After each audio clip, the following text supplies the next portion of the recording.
So this volatility should be good for the street, right? Well, look, the one thing that's really clear is, I'd say investors, the bond market in particular, have been ready for this slowdown. Also, the Fed isn't, and they've been guided in part by the Fed. So, I think, investor confidence actually has been weaker than business and consumer confidence for quite some time. And so, investors are ready for this to an extent. They're just not ready for the recession. So yeah, I think doesn't mean that these ISMs haven't been surprising this week, because they have. And I think one of the things that equity markets in particular were relying on was the idea that the US economy was quite firm, and this is making us begin to question that. So look, it is still quite uncertain, and it does mean that volatility is going to remain.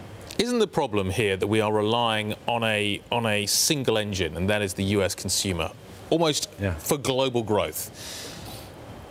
Once we start seeing cracks in the consumer, it's too late. At that point, we are in a very, very difficult place. And this is the conundrum that investors face, and this is the conundrum that the Fed faces. We're relying an awful lot on the consumer.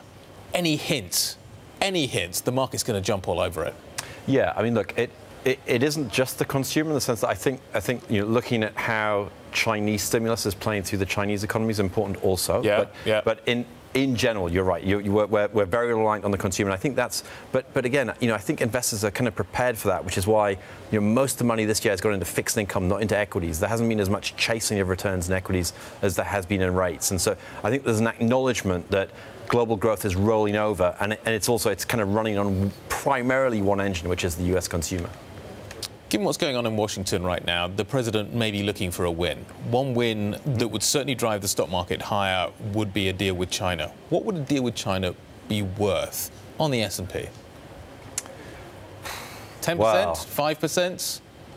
I think going to the comment about where money has gone this year into rates, markets, rather than to equities, I think you say probably at least 5%. But it would also depend then how bond markets react to the news. Yep. So, there'd be a quid pro quo there, because rates would go up also, and how equities would react to that. So it's not as clear cut as that, but it would certainly be a positive for risk in general.